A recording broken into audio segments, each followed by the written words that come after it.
Hello, everybody. Welcome to Friday, another Talk Money with Tom show. This is a live streaming show where we answer questions. Our objective is to try to help people have a better, more successful retirement. We spend a lot of time talking about how to manage your money, how to, do retirement planning, and tax planning are the three big areas. And what we found is that the more people know about these different areas, the better that they do in their retirement. So this particular channel is dedicated to that. And we do this live show every Friday. So you can send in your questions to the Ask Tom email address that's right here anytime during the show. You can send them anytime during the week for that matter. You can also use the chat box here if you'd like to. And Eason is here joining us again. We've gathered some questions. We have some questions that we really gathered ourselves from some of our strategy sessions with our clients. He'll ask the questions, I'll answer them, we'll go back and forth and try to kind of flesh those out. So really excited. Hopefully you'll find something here, no matter what age you are, that can help you for your retirement, whether you're looking forward to retirement or already in retirement. There's an awful lot of things to think about to make yourself more successful, at least financially, in your retirement, which is important.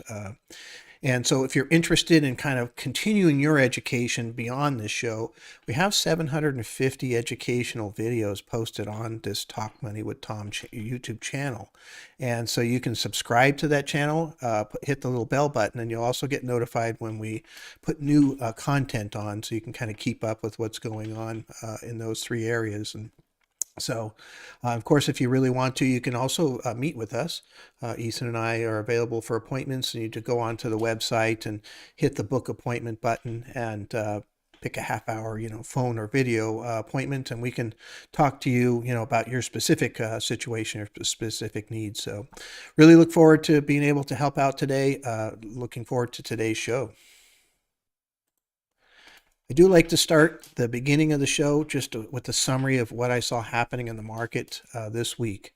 And so really important week, actually, and that'll be the first focus of what I want to talk about today is why this week was important. And then the next piece that I really want to focus on today is just really what we need to watch for as earnings start to be reported now that we're in earnings season. So first of all, last week, if you recall, we had a 6% run up in the S&P 500 in really just 4 days, 4 up days. Unbelievable motion for a very short period of time. But if you look back to very late January, very early February, we had the same thing, 4 big up days. And so this week was really more important, in my opinion, than even last week, in the sense that, did we just fall back down, which is what happened back in, late January? Or do we continue to at least hold up or go higher? Well, we went higher, and we've had a couple of big days, actually.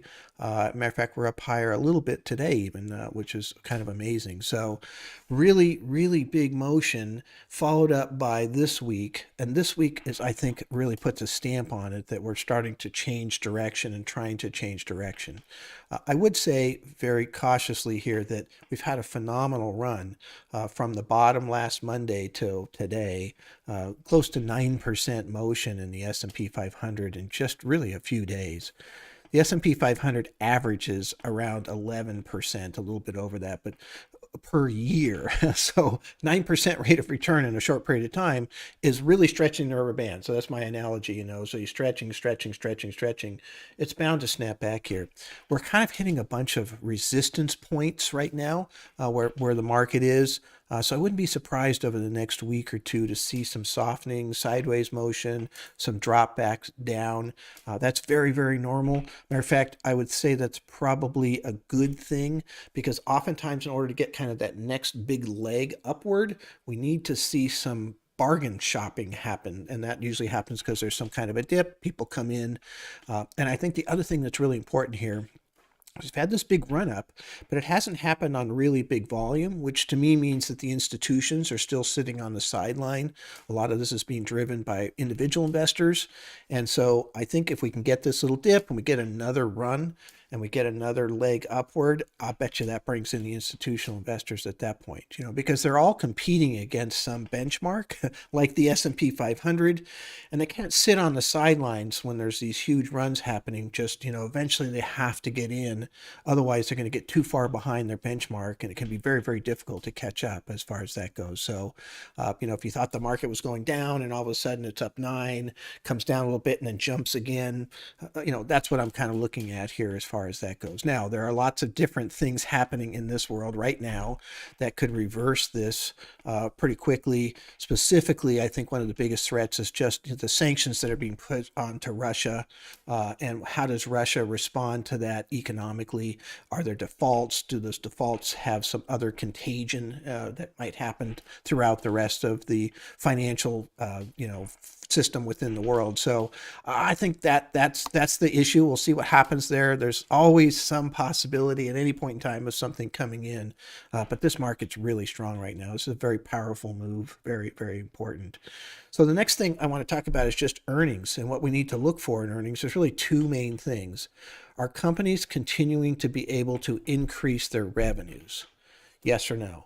Number two is, are companies continuing to be able to hold or increase their profit margins? Yes or no? These are really important points in a high inflationary environment, because when inflation continues to go up and up and up and up, eventually it gets to a point where people say, okay, I can't buy that anymore. I don't want to buy as much of that anymore. They call it demand destruction. And so you can see that in the revenues of these companies. So if they're able to continue to increase their revenues, then you're not seeing demand destruction, right? So for example, Nike, Darden Industries, which is a restaurant conglomerate with lots of different restaurants, and General Mills reported this week. All three were able to increase their revenues. And Nike's a great example because it's a consumer product for the most part, and it's kind of seen as a bellwether, and they increased their revenues more than expected, which is fantastic. So the other thing that happens in a higher inflationary environment is that the costs for these companies are going up. If they're not able to push up the price of their product, and they're only having an increase in costs, obviously what happens is profit margins drop. And so that's another thing we watch for. And so far, for example, with Nike, they increased their profit margins by 100 basis points. Darden was able to increase their profit margins.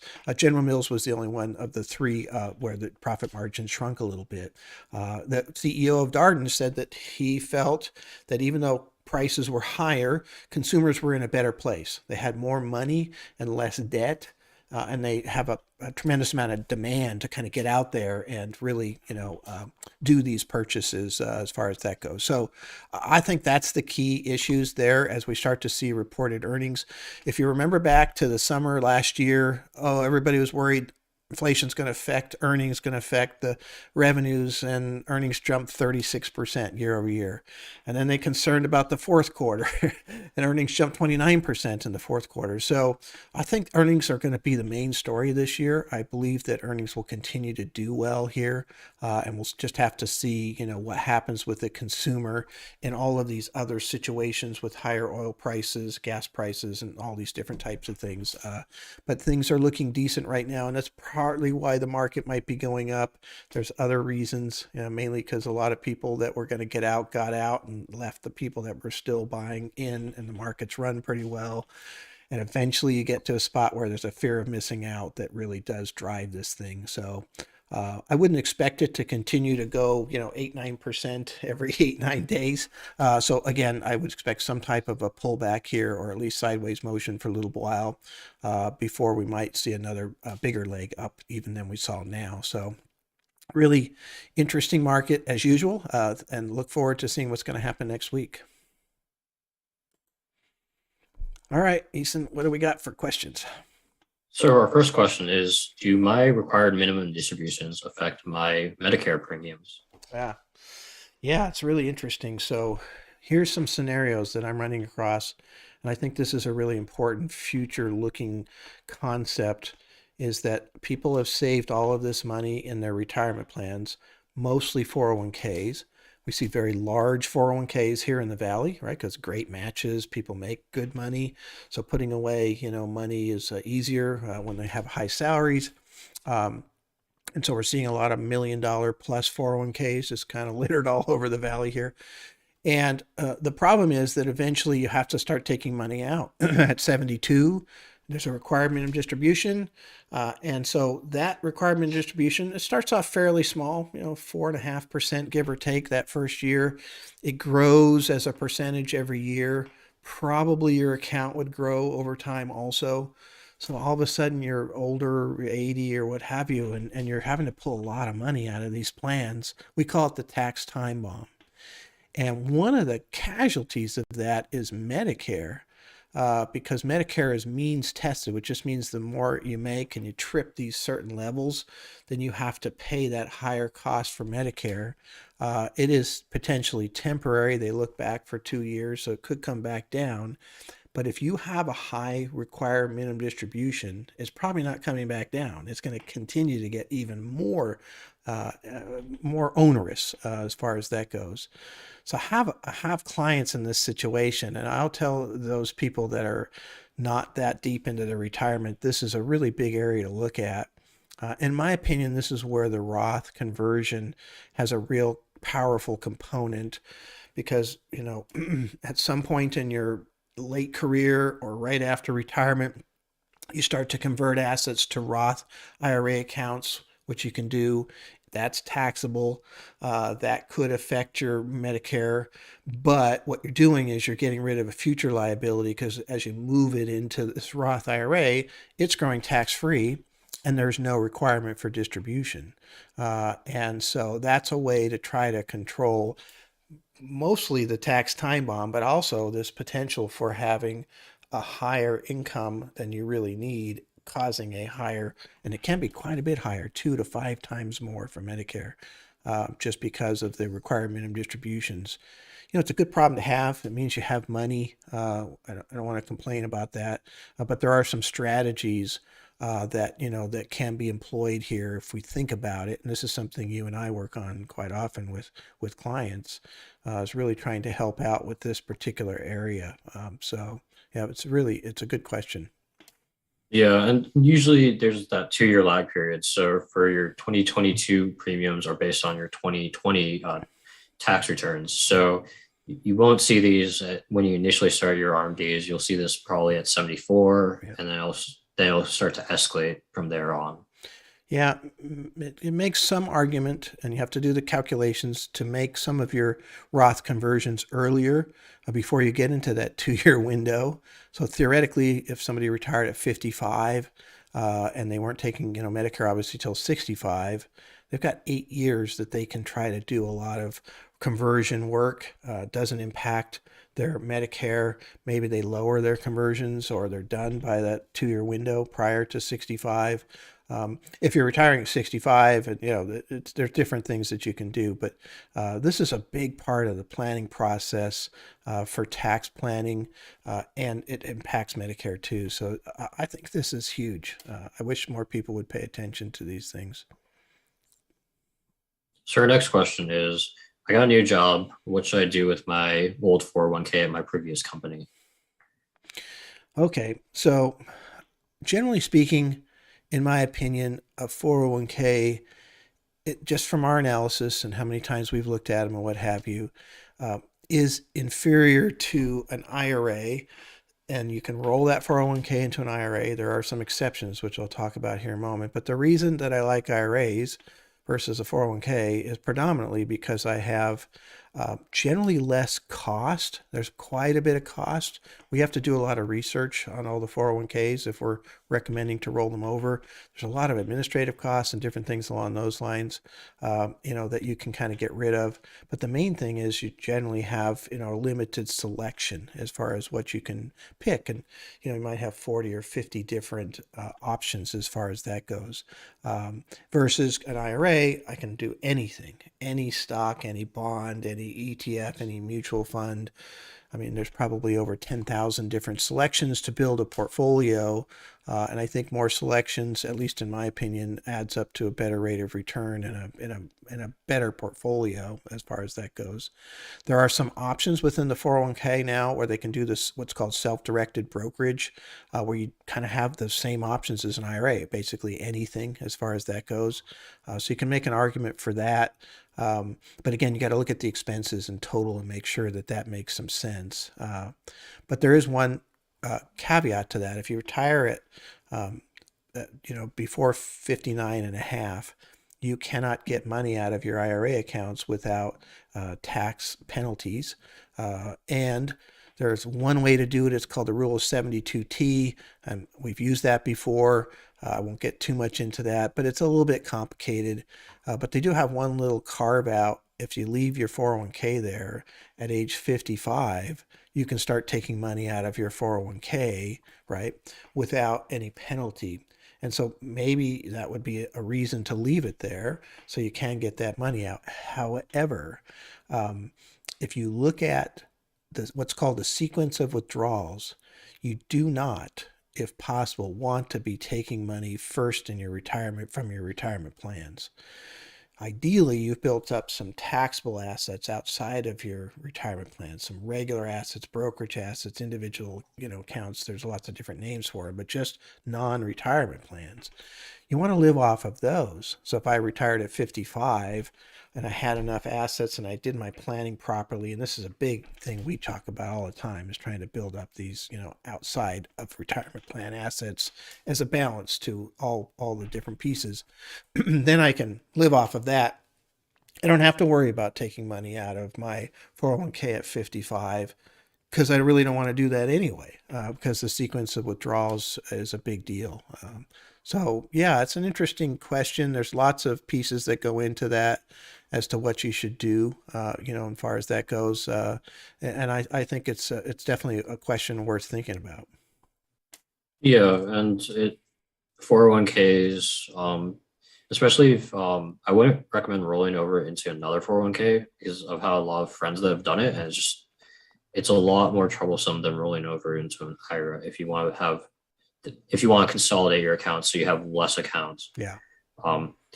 If you're trying to the only reason I'd keep your 401k is if you're thinking about backdoor, doing a backdoor Roth conversion, doing that step transaction. You don't want to have any kind of money in an IRA. Yeah. Otherwise, you're going to have some issues when you're doing that backdoor. Yeah. I guess you could make an argument for rolling one 401k into another and keeping that going as you switch jobs if you're going to be using that 55 rule, right? Just to make it simple, got one 401k left, and I'm going to retire at 55, and I don't have other assets to live off of. So, you can make some arguments for that. I'd probably spend way more time, trying to build up assets outside of the retirement plans first, because there's a lot of other really big benefits to that, that keep coming up actually. So, yeah, it's a good question.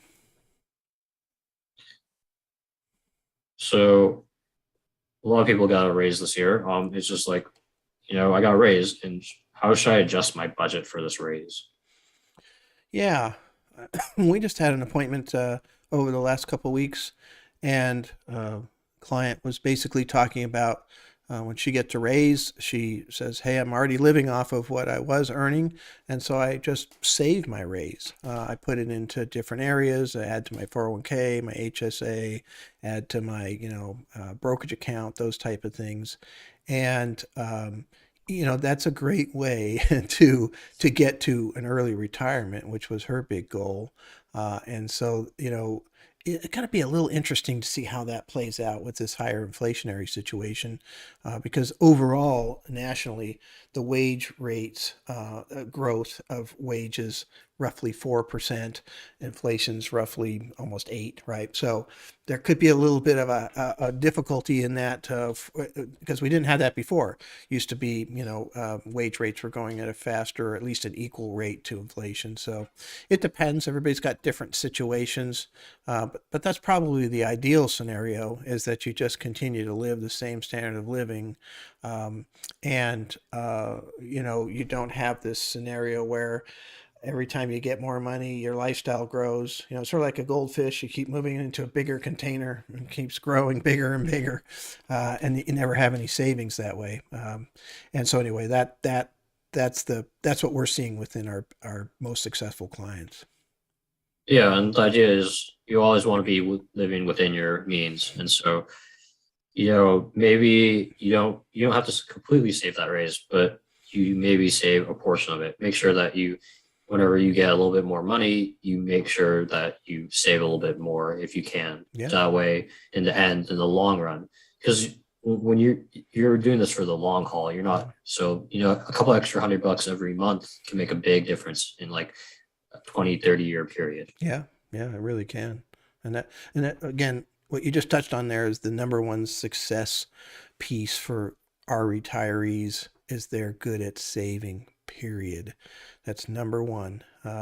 Some of that is driven by fear of not having enough money. There's different motivations for it, but in the end, the number one thing we have within our clientele is a bunch of people that are really good at saving. And even when they actually start accumulating a lot of assets that they could spend, they continue to save. It's a lifestyle choice. If you want to have a great retirement, figure out how to save. That's what a lot of people spend a lot of time figuring out how to invest. And that's important, but not as important as figuring out how to save.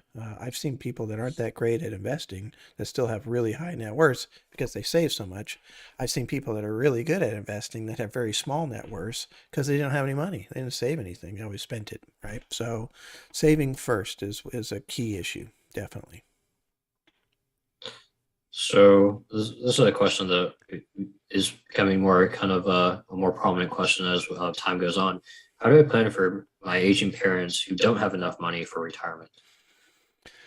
That's a tough one, right? I mean, basically kind of getting into what's called the sandwich generation, where you have a person or a couple that are, got kids, they're caring for the kids. Maybe they're, putting their kids through private school or colleges or whatever. And then their parents need money too. And so they're kind of sandwiched between these two. Makes it really difficult to do what I just said, save. It's difficult to maybe buy a house if that hasn't happened already. Those type of things, because, there's a need on both sides. Here's an interesting thing to think about here, because we keep talking about the three different buckets of money, where you put money. So one is, the retirement plans like a 401k or an IRA. Another one's a tax-free, which would be like a Roth IRA. But the third one is this taxable bucket, right? So this can just be savings, checking, brokerage accounts, but things that aren't in a retirement plan. And one of the things that's important about building that up is if your parents need help, how are you going to get that if all you have is money in retirement plans and you're not really even 59 and a half yet? You can't withdraw very easily. It doesn't make a lot of sense to withdraw from your 401k because your parents need money for their care or whatever it might be. So this is the power of having that liquid asset that you can, use to support these things. Ideally, and we've run into this in a few plans where somebody knows that there's the possibility that they're going to be taking care of one or both of their parents because they know their situation, they know what's happening. And so we'll put that in the plan as a possible future issue and try to figure out what savings rate might need to be done to make that happen. Maybe they don't need it, but it's awful nice to then end up having the money, right? And so, if you end up having to spend $30,000, but only had to save 20, and you made the other 10 on growth in your investments while you're waiting for this thing to happen, right? So that's the ideal scenario, but it's a tough one. Hopefully, if there's more than one child, there could be more than one person contributing also, right? I have seen that too, where everybody's kind of trying to help out as far as that goes. Although there isn't an even income distribution amongst kids, in my opinion. Some are making more than others. So, it can be a little bit interesting to see how that works. But, it might not be solely your responsibility unless you're an only child or something, which is possible. But anyway, it's an interesting area. We don't see it within our practice because our clients are the parents with the money. if and some of them are even their parents had money too. There is sort of a generational thing. Everybody learned how to save, and it just continues to go down. But there's certainly exceptions to that rule. Yeah, and so there's one exception. You can access your HSA for your parents Mm, if they're a qualified dependent, and yeah, so that's one way you could be saving to an HSA. But having your parents as a qualified dependent, it's a little bit. Only one person can have them as a dependent, yeah, and so when you split it against family members, it you can't all pull from your HSA to pay for their medical needs, yeah, yeah, and it has to be a qualified medical need too, or yeah, whatever qualified for HSA. yeah. But they're trying to make HSA pretty flexible so it can cover like Medicare premiums. I know you can actually do remodels of the house if it's required for health. Oh yeah. So there's a lot of things you can do with HSAs. Yeah, that's good. Yeah, that's a good point, actually. And that might be one of the reasons not to spend all your HSA money that you put in every year, right? So if I put in, $5,000 and I have $5,000 worth of expenses, I take it right back out. That HSA grows tax free. Maybe you leave it in there, pay the 5,000 without a pocket money, and then let that grow to 6,000 or 7,000 or whatever. Add five the next year, and whatever number it is. I'm making that up, but eventually you have more money in that HSA, and maybe some of it goes to your parents, and that's tax-free growth, which is really useful. Or you use it for yourself in your retirement. So that's a strategy we're seeing more and more employed with HSAs. Is this concept of not putting in, taking out in the same year, which is very common, is actually letting them grow so that when you get into your retirement age, you've had this big tax-free growth. It's kind of like a Roth IRA in that regards. And you can take money out, fairly efficiently as far as that goes without any taxes. And like if you're like super like organized and you're like super good about your receipts, if you keep your receipts, you can reimburse yourself at a later date from your HSA, your Hmm, medical expenses. okay. And so that's like a cool way if you're trying to like control your income. And so maybe year you need a little bit of extra money and you don't want to raise your income, Yep. you could use those receipts to reimburse yourself. Yep. But you need a really good like organized system of files and all that stuff to keep Yeah. everything. Yeah. Because you can't just go to your insurance. Usually it has to be they require a receipt, and it's like not even like what they usually send in is like kind of like the insurance says we did this and you paid this. Those don't usually work. It has to be a receipt. Yeah. Yeah. Good points.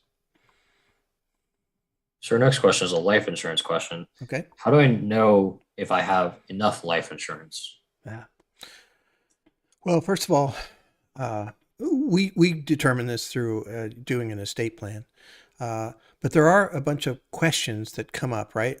In terms of when you say enough, it depends on what you're trying to do. And so, for example, one kind of basic concept of insurance might be just I want to make sure we pay off the debts. Something happens to me, I want my wife and my kids to not have the mortgage or the credit card debt or car loans or whatever. So I'm going to go out and buy enough insurance to pay those off. And hopefully that's enough savings and outflow that my wife and children or, husband and children, depending on what's going on, have enough money to go forward. So that's kind of I guess, a basic level concept of what people look at there. And then oftentimes, again, if there's kids involved, maybe some college money is set up, right? So again, it depends on their age as to how that would play out. But you say, okay, I want to pay off the debts plus make sure there's money for college, right? So that you can add that in. We can put all those things into an estate plan and figure out then, what is needed in today's dollars to cover that particular need and how much insurance is needed. You can go beyond that and say, okay, I want to make sure the debts are paid off. I want to make sure there's money for college, and I want to make sure my spouse has enough money so that he or she can take care of the kids. Life insurance often revolves around kids, so that's why I'm bringing that up. But just to make sure that they're not having to work 60 hours a week in order to pay the bills, have some ability to be able to be a caregiver with the children. That can go all the way to, hey, I just want them to be able to stay home, take care of the kids, or at least work a normal job and take care of the kids, depending on the criteria. So all of those are kind of like checklist things. I want this and this, or I don't want it. And you go through that process and it'll say, okay, here's how much insurance that you should get for that particular checklist of needs. Um, and then you go out and look for some quotes and see if that makes any sense. And you can go up and down on the checklist after you really get those quotes and try to see, what you want and as far as that goes. But it's definitely a nice thing. I mean, it really does work well. I've delivered a few life insurance checks over the years, and it's pretty well received and pretty heavily needed actually in a lot of these situations. Do people's needs ever like outgrow their current like life insurance policies? Saying like, my lifestyle's grown quite a bit, and like I've had a couple few raises and stuff, and so things have changed. And like, does life and because I know most of the time your death benefits, if you're on a term policy, they don't increase Right. over the years. Yeah, no, that happens all the time. I mean, for example, you could have increasing college costs at a faster rate than you were expecting. You don't really have that covered. Maybe you took on a lot more debt, bought a different house, bigger house. Now you have more debt than you did when you first got the policy, right? There's a whole bunch of things that can increase that overall need for insurance.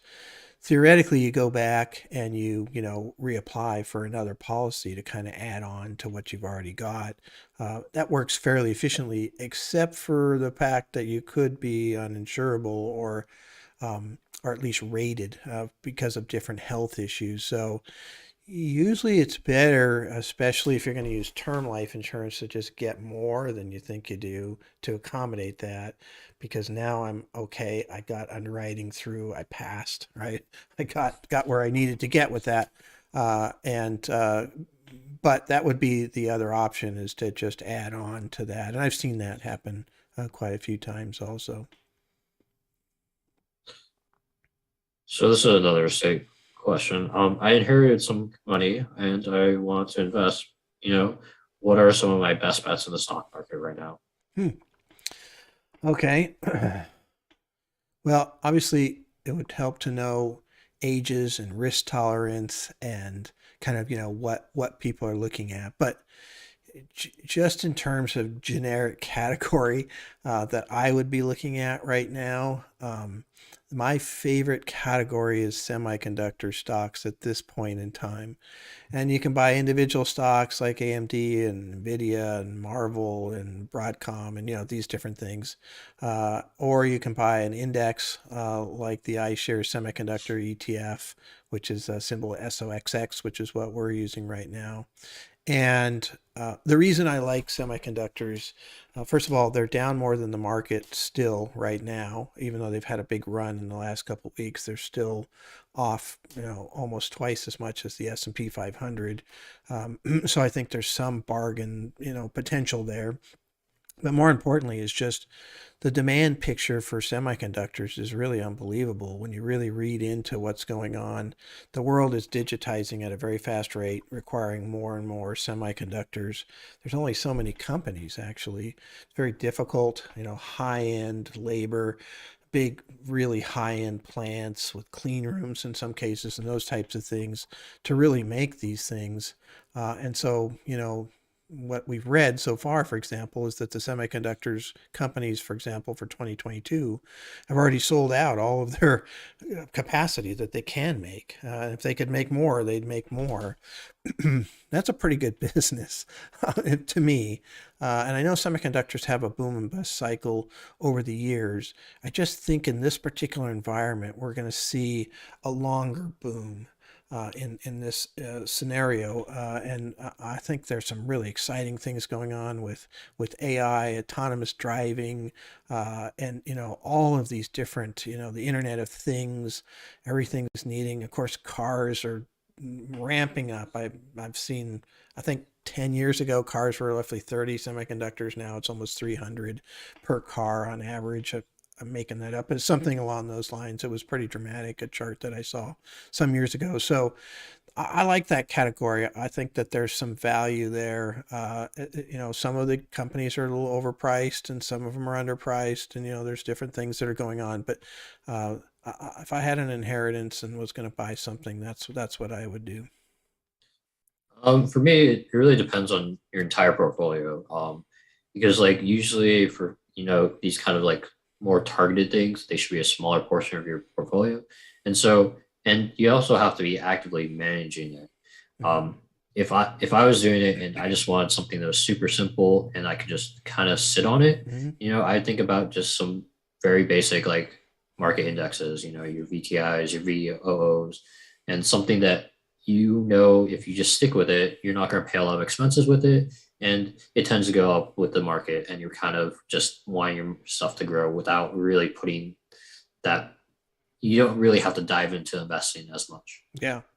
Yeah, exactly. I mean, VTI, the Vanguard Total Stock Market Index ETF, has got, I think it's the most US stocks in any ETF that I can find, over 4,000 stocks. So it really encompasses everything. I mean, it's an incredible index to own, just because no matter where the money goes, large cap, mid cap, small cap, micro cap, growth, value, technology, semiconductor, it's in there.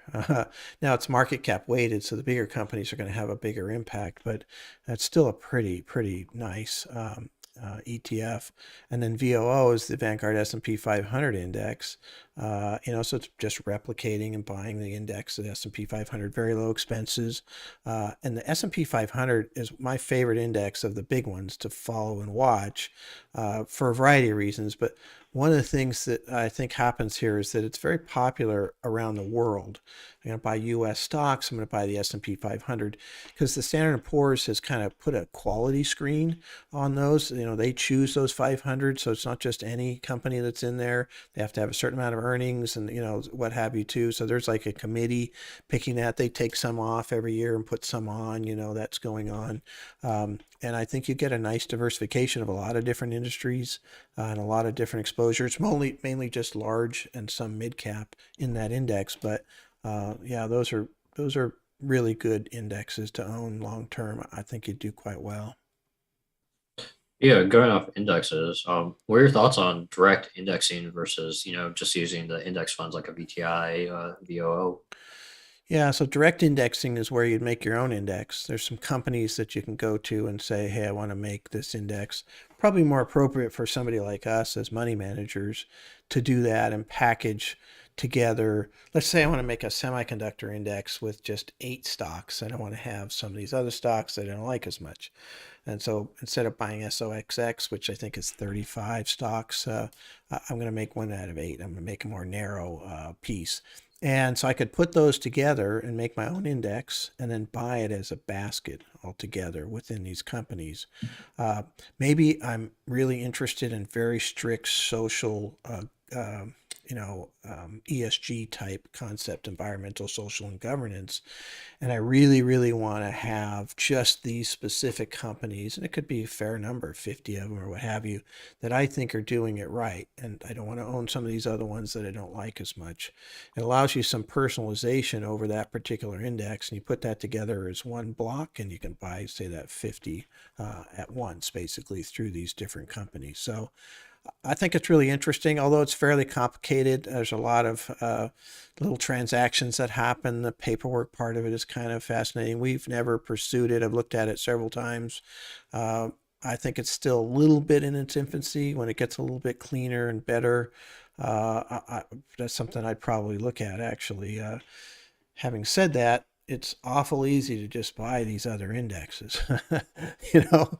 So, you go and you buy Vanguard Total Stock Market Index, the VTI, or the Vanguard, S&P 500 Index, VOO, or these types of things. You're getting a packaged deal already.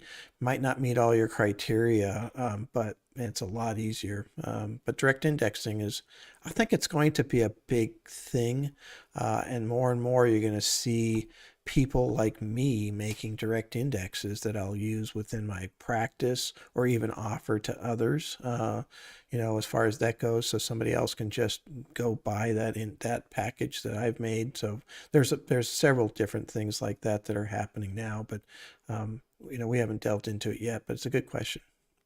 Yeah, and direct indexing is a lot about how much time are you willing to put in because you have to make this index yourself, and Yeah. you have to, and how in depth are you going to screen each company that you're going to put into your index. It's a lot of work if you want to do it, but if it's interesting to you, then I would look into it. Yeah, yeah, yeah. And you can, pick a category, and the broader indexes of say cybersecurity. Well, if you really look at everything that's in there, maybe you don't want them all. They're buying everything that has cybersecurity attached to it. That's fine. That's a good index. But maybe you just want these 7 or 10 because you really believe in them, or maybe you're in the business and you know what you're looking at or whatever it is. And so you can make, instead of buying 7 or 10 of them or 20 of them and have them all over your statement, you make one packaged, direct index that you can purchase, as one group, and you basically make your own, index, which is it's pretty cool. Again, it's not that easy to do yet, but that's coming. That's going to become. I'll bet you in 5 or 10 years we're talking a lot more about that. Yeah. So this is a question that's come up during tax season. What is a net investment income tax, or some people like to call it Obamacare tax? Oh yeah, the 3.8% tax. I'll let you answer that one. You were telling me something about the other day. Yeah, so it's essentially any kind of investment income once you hit a certain criteria of incomes. For a single household, it'd be 200,000, and for a couple, it'd be 250,000. Hmm. And so basically, say you're at the 15% capital gains tax rate, you'd have to pay an additional 3.8% if you're at that income level on your capital gains. And so it's it doesn't affect you as much as you think, because a lot of times in retirement, you're not going to break that $250,000 income generated very often. But in years that you maybe sell a house or some sort of property, that comes into play, and that definitely makes a difference. Yeah, it's kind of a wealth tax because it applies to interest income too. So if you have loans of different types, second mortgages, whatever it is that you might have, it applies to that. And so, if you're getting a lot of your income from those areas, it's just an extra tax on top of that. They tried to get rid of it actually, and just couldn't figure out how to do it without creating all kinds of other havoc. So it's like a lot of these pieces that get put into place. It's really difficult to remove them as far as that goes, and so it's just one of those pieces of the puzzle that you have to take a look at when you're doing your tax planning, really. Yeah. This is a estate planning question. When should I start having a will, and how often should I update my will? So theoretically, a will is something that you just write out on anything. There's famous wills that have been done on the back of a napkin and that type of thing. So theoretically, everybody should have a will. Just sit down and write down what you want to have happen with your money, and make sure somebody knows where that is. And you can go through the process with an attorney. There's probably online resources for setting up a will. Um, but that's something pretty much everybody should have, and probably update on some regular basis too, just because we have life changes and I have kids, I have different scenario for what I'd want to have happen, or whatever it might be, and or just keeping track of what everything's going on. So based on life changes and or every couple of years, probably wouldn't be a bad idea to rewrite those. There's probably some pieces I'm missing here because we're not lawyers as far as that goes, in terms of just exactly how you do that. And I know most of our clients actually have living trusts instead of wills. So there's obviously some advantages to those too. But for a simple estate, I have seen wills be used, but again, they're fairly simple to have something. May not be perfect as far as the lawyer would concerned, but it's probably better than nothing. Yeah, and I would say, like, some things that you can do that are outside your will. Make sure your beneficiaries are updated on your 401k and kind of like any of those like plans that you can directly just have move without being in your probate.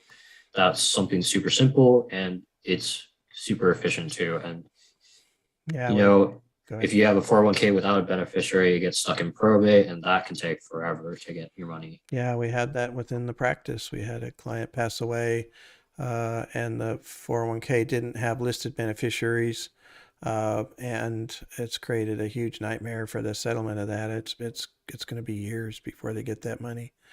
So that's technically not part of a will, but that is a really important piece. The beneficiaries go, on these plans are pretty simple. It's sort of a will in a way, right? It just goes straight to those people in the percentages that you picked out. It's quite simple, unless you leave them off, then it's a problem. So anyway, that would be a part of the process to make sure things are set up properly in that regard. So it can happen. It doesn't happen too often, but it does once in a while.